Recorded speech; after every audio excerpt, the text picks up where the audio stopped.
The Awakening.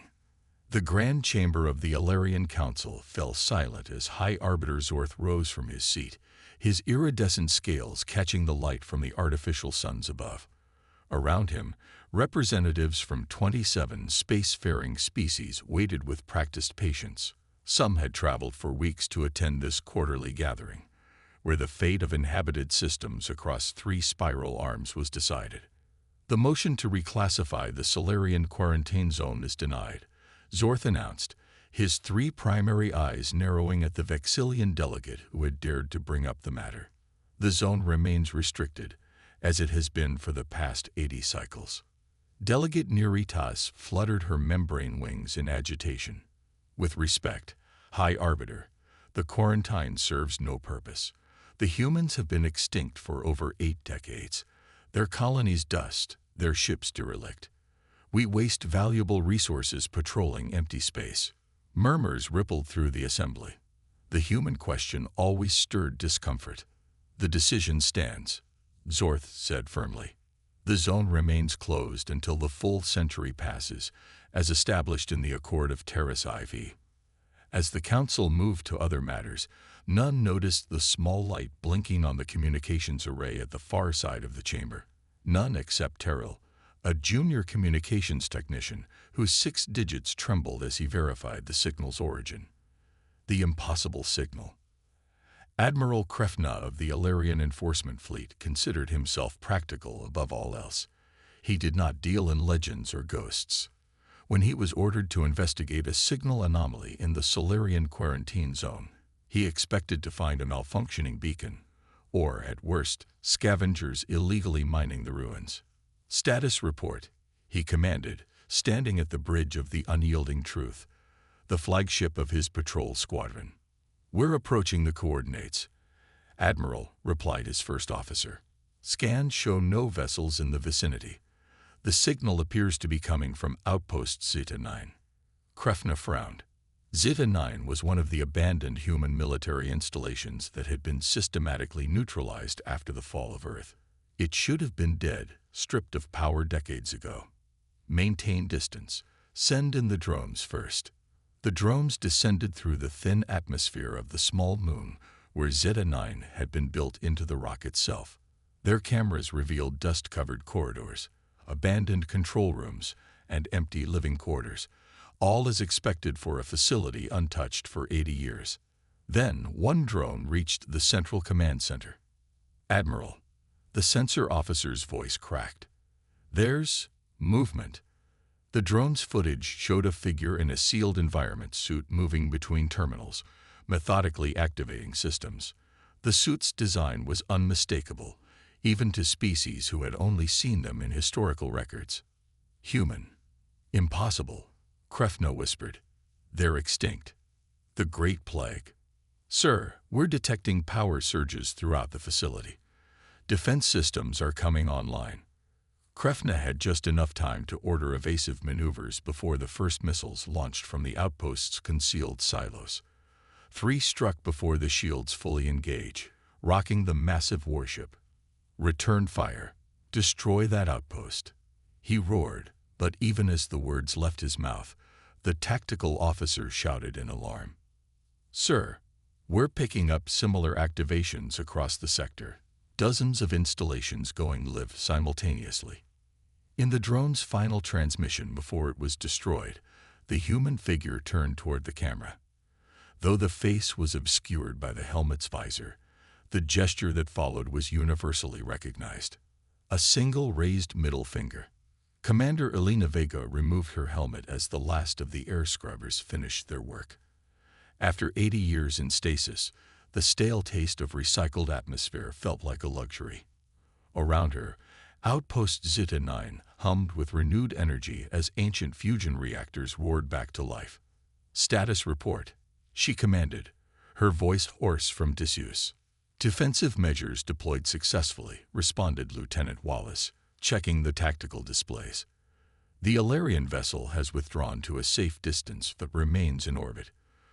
5 other outposts have confirmed activation. We're still waiting on the others. Elena nodded, running a hand through her close-cropped hair. And the Sentinel Protocol. Fully operational. The data package has been transmitted. Every major communications hub in Alarian space will receive it within the hour. Elena smiled grimly. Good. It's time they remembered what they tried to bury.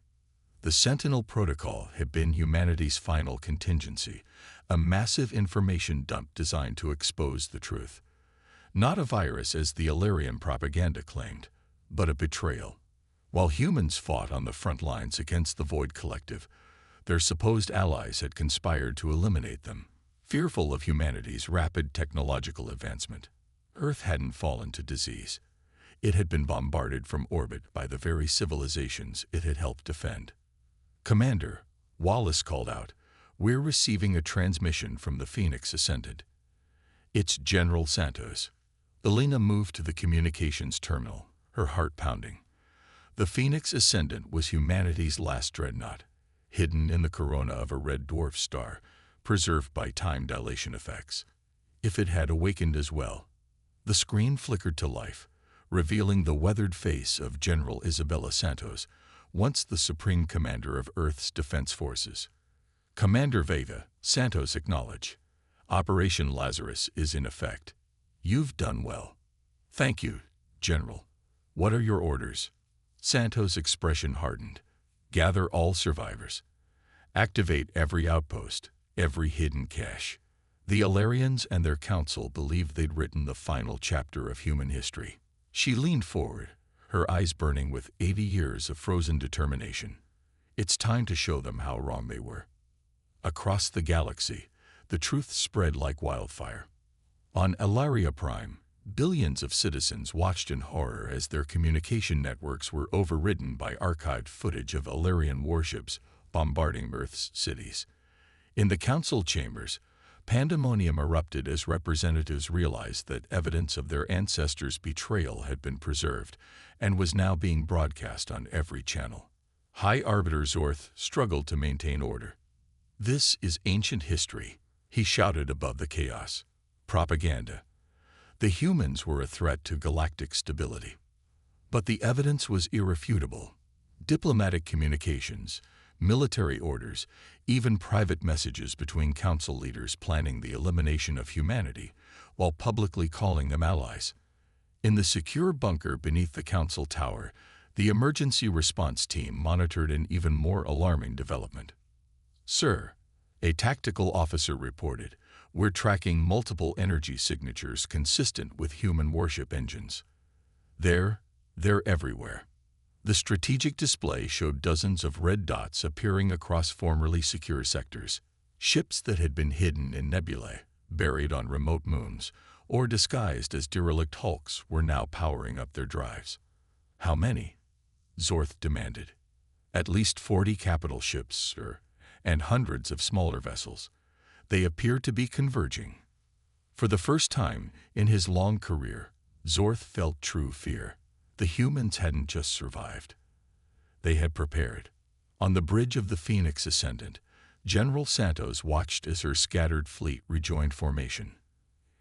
80 years ago, when the betrayal became clear, she and other military leaders had enacted the Lazarus Protocol, hiding a portion of humanity's military might and placing key personnel in stasis while the enemy believed they had achieved total victory. Now, the sleepers had awakened. "All ships report ready, General," her communications officer announced. Around her, the bridge crew, all survivors of Earth's fall, stood at their stations with grim determination. They were the last of their kind, or so they had believed. But preliminary reports from the activated outposts suggested something even more remarkable. Hidden enclaves of human survivors on remote worlds, descendants of those who had fled during the initial attacks. Humanity had not died. It had scattered, endured, and waited. "The Alarians have mobilized their home fleet," Tactical reported. "They're forming a defensive perimeter around their capital." Santos nodded. "As expected, they think we want revenge." She turned to her executive officer. "Prepare the jump drives. Our target is not Alaria." "Ma'am, the Alarians were just the enforcers. We're going to the true source," She pointed to a seemingly empty region of space on the tactical display, the hidden seat of the Council. For decades, the Alarian Council had portrayed itself as a democratic assembly of equals. But humanity's intelligence had uncovered the truth before the fall. The public council was merely a facade. The true power lay with the Progenitor Conclave, an ancient species that manipulated galactic politics from the shadows. "Send word to Commander Vega," Santos ordered. "Phase 2 begins now." As the Phoenix Ascendant prepared to jump, Santos gazed at the stars outside the view screen. Somewhere out there were the architects of humanity's near extinction. They had believed humans too short-lived to hold grudges, too disorganized to plan long-term revenge. They were about to learn just how wrong they had been. The reckoning. The void between stars rippled as reality itself gave way to the Phoenix Ascendant's jump drives. The massive dreadnought emerged at the edge of an unremarkable binary system, followed by its battle group, 7 heavy cruisers and their escort vessels, the largest human fleet assembled since the fall of Earth. General Santos stood motionless as her sensors officer confirmed what their intelligence had suggested for decades. Hidden within the gravitational interference between the twin stars was a massive artificial construct, nearly the size of a small moon. "Magnify," she ordered. The main view screen shifted, revealing an elegant structure of impossible geometry, curves and angles that seemed to defy conventional physics. The hidden throne of the progenitors. "No response to our arrival," Tactical reported. "Their stealth systems are still active. They don't realize their camouflage has failed." Santos nodded. "Deploy the quantum disruptors." 4 specialized vessels broke formation, positioning themselves around the binary system. Each activated a device that humanity had been developing in secret before the betrayal, technology that the progenitors had feared enough to orchestrate humanity's downfall. The quantum disruptors fired simultaneously, their beams invisible to conventional sensors, but devastating to the probability field that kept the progenitor station hidden. Like a mirage dissipating in reverse, the station's true form manifested fully, a sprawling complex of gleaming towers and massive hangar bays, home to the species that had manipulated galactic civilization for millennia. "Now they see us," Santos said quietly. "Open a channel." On Outpost Zeta 9, Commander Elena Vega watched the tactical display with growing anticipation. The general strike against the progenitor station was merely one aspect of Operation Lazarus.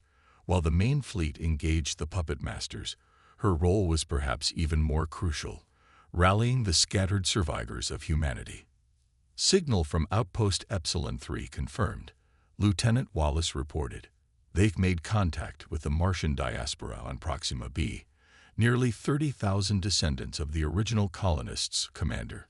They've preserved Earth technology and culture in secret for 3 generations." Elena felt her throat tighten. 30,000. More humans than she had dared to hope existed in the entire galaxy. And the others? Reports still coming in. The mining collective in the Kuiper Belt preserved 5,000 souls. The Deep Space Research Station at Wolf 359 has 12,000. The subterranean colonies on Uraba appear to have survived intact, almost 60,000. Each report added to the impossible tally. Humanity hadn't just endured. In some cases, it had thrived in hiding, developing technologies and societies out of necessity that might never have evolved otherwise. "The council races are scrambling," Tactical reported. "The Alarian home fleet has divided, half remaining to defend their capital, the others attempting to contain our activated outposts." Elena smiled grimly. "They still don't understand. Activate the Prometheus Protocol." Throughout the quarantine zone, ancient weapons platforms that had lain dormant for decades suddenly powered up, not to attack, but to broadcast. The electromagnetic pulses that surged forth were precisely calibrated to disrupt the neural interfaces that most council races relied upon for ship operations while leaving human tech unaffected. Across 3 sectors, Alarian vessels suddenly drifted powerless, their crews struggling with manual backups they had never needed to use. The path is clear, Elena announced to her crew. Launch the arcs. From concealed hangar bays throughout the outpost, massive colony ships emerge. Vessels designed not for war, but for salvation. While the Council believed they had destroyed humanity's future, these ships had been preserved to carry survivors to new homes beyond the reach of their betrayers. Now they would serve a different purpose: reunification. On the Alarian homeworld, panic had given way to resigned dread. The historical archives that the humans had released through the Sentinel Protocol couldn't be denied. The Alarian ascendancy, along with 6 other major powers, had indeed conspired to eliminate humanity while publicly maintaining an alliance. In the Council emergency bunker, High Arbiter Zorth faced the grim faces of his inner circle. "How do we negotiate with them?" asked Defense Minister Krell. "They have every right to destroy us as we try to destroy them." Zorth stared at the tactical displays showing human forces systematically neutralizing Alarian defenses without inflicting casualties. "That's what I don't understand. They're disabling our ships, not destroying them. Why?" The answer came moments later when every communication device on the planet simultaneously activated, displaying the face of Commander Elena Vega. "People of Alaria," she began, her voice translated flawlessly into the clicking consonants of the Alarian language. 80 years ago, your leaders betrayed humanity and attempted genocide against our species. They feared our potential and sought to eliminate us while we fought to protect you from the Void Collective. Images flashed across the screens, humans battling alongside Alarians against the crystalline horrors of the Collective, followed by Alarian battleships turning their weapons on Earth's cities. "Today, we could exact revenge," Vega continued, "but that would make us the monsters your histories have painted us to be. Instead, we offer truth, we offer justice, and we offer choice." The transmission shifted to show the massive colony ships now entering orbit around the Alarian homeworld. These vessels contain representatives from every human enclave that survived your betrayal. They come not as conquerors, but as witnesses. Your common citizens will hear their stories. You will face your history, and then all Alarians will vote on your leadership's fate. The transmission ended, leaving stunned silence in the bunker. "They're holding a referendum," Krell whispered in disbelief. Zorth slumped in his chair. "No, they're doing something far worse." He looked up, his scales dulled with the realization. "They're showing mercy." Aboard the Phoenix Ascendant, General Santos faced the Progenitor Conclave across a virtual conference. The ancient beings, translucent, multi-limbed creatures that had evolved beyond physical form millennia ago, had finally agreed to direct communication after Santos had demonstrated that their hidden station lay completely at her mercy. "You cannot undo what has been done," the first progenitor stated, its thoughts translated into speech. Humanity was deemed too dangerous to allow unfettered development. The decision was necessary. "Necessary," Santos repeated, steel in her voice. "You orchestrated the near extinction of my species because you feared our potential. Not our actions, not any aggression, but what we might become." "Your kind evolved too quickly," another progenitor responded. "In mere centuries, you advanced technologically what took others millennia. The quantum theories your scientists were developing would have destabilized the galactic order." Santos smiled coldly. "You mean they would have threatened your control? The quantum disruptors surrounding your station right now were developed from those same theories. The technology you feared would allow us to see through your manipulations." She gestured, and the tactical display showed the full extent of humanity's resurrection: activated outposts, returned fleets, and emerging colonies that had survived in secret. "Here's what happens now," Santos continued. "The Council system ends. The truth about your existence and your manipulation of galactic civilization will be revealed to all species. A truly democratic Galactic Assembly will be formed, with equal representation and transparent governance. You destroy millennia of stability for revenge." The first progenitor asked. "Not revenge," justice, and progress. Santos leaned forward. Humanity could have returned with planet killers and extinction-level weapons. We had 80 years to develop them in secret. Instead, we choose a different path. Reformation, not destruction. The progenitors conferred among themselves in frequencies beyond human perception before responding. And if we refuse? Santos' expression hardened. Then we reveal that your species has been manipulating quantum probability itself to maintain power, altering random chance to ensure favorable outcomes for your agents. We expose the quantum network you've built into the fabric of reality to control galactic events, and then we disable it permanently. Silence fell across the conference. The progenitors had existed for so long as the hidden manipulators of civilization that the concept of true accountability seemed to physically pain them. "You leave us no choice," the first progenitor finally acknowledged. "On the contrary," Santos replied, "for the first time in millennia, we're giving you one." 6 months later, Commander Elena Vega stood before the newly formed Galactic Assembly on neutral territory, a massive space station constructed in orbit around a star equidistant from all major civilizations' homeworlds. Representatives from 27 species filled the chamber, including, for the first time since the fall, officially recognized human delegates. The Alarian representatives sat subdued, their government now led by reformists after their population had voted overwhelmingly to remove the old regime upon learning the truth. The progenitors were present as well, no longer hiding in the shadows, but participating openly, their ancient wisdom now offered as counsel rather than disguised as manipulation. "The unification process has begun," Elena reported to the assembly. "Human enclaves across the galaxy have established contact with one another. Our total population now exceeds 200 million, far more than we dared hope survived." Murmurs rippled through the gathering. The number was a fraction of humanity's pre-fall population of billions, but it represented something miraculous, a species that had refused extinction. "The last of our outposts have been reactivated," she continued, "and with them, we bring a proposal." Elena activated a holographic display showing a familiar blue-green world.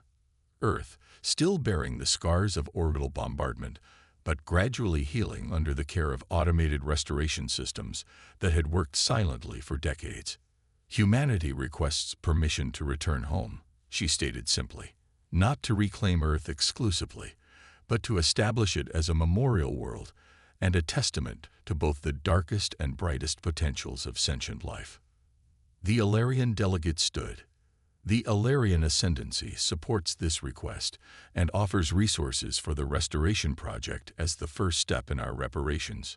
One by one, representatives of the former council races, those who had participated in the betrayal, rose to offer similar support.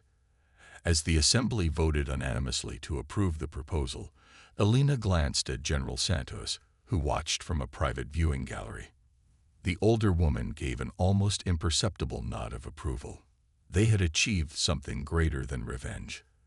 They had forced the galaxy to confront its failures and chart a new course, one where humanity would not just survive, but help ensure such betrayals never happened again.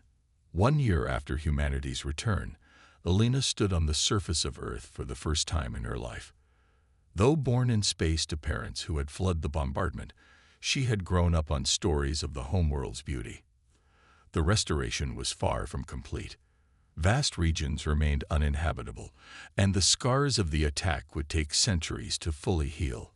But life was returning, plants pushing through irradiated soil, animals reintroduced from genetic archives, and now people. A small settlement had been established near what was once the Mediterranean Sea, populated by volunteers from human enclaves across the galaxy. Among them were scientists, historians, and children born generations after the fall who knew Earth only as a legend. Elena watched as a group of children, human, Alarian, and representatives of 3 other species, planted trees in the newly decontaminated soil, an educational exchange program, one of many initiatives designed to build understanding between formerly alienated civilizations. Not what I expected, General Santos said, joining Elena on the observation platform. When I first went into stasis, all I dreamed about was making them pay. Elena nodded. Revenge would have been easier. Easier, but ultimately hollow. Santos looked out over the recovering landscape. This is better. We forced them to see us, not as threats or enemies or victims, but as equals, as teachers. She smiled faintly. That's a revenge of sorts, I suppose. A communication alert chimed, and Elena checked her wrist display. The quantum network that the progenitors had once used for control had been repurposed as an open communication system, allowing instant contact across vast distances. The Void Collective has been detected at the edge of the Orion Spur, she reported. First sighting in almost a century. Santos straightened, the old soldier returning to her posture. Then it's time for the next phase. Assemble the joint fleet. As they turned to leave, Elena paused for one last look at the children still planting trees, investing in a future they might not live to see, just as the architects of the Lazarus Protocol had done for her generation. The galaxy had thought humanity defeated, forgotten, and lost to history. Instead, they had become its salvation and its conscience, a role far more powerful than conquerors or victims. Humanity had returned not just to survive, but to ensure all species could thrive together. The reckoning hadn't been destruction after all. It had been redemption.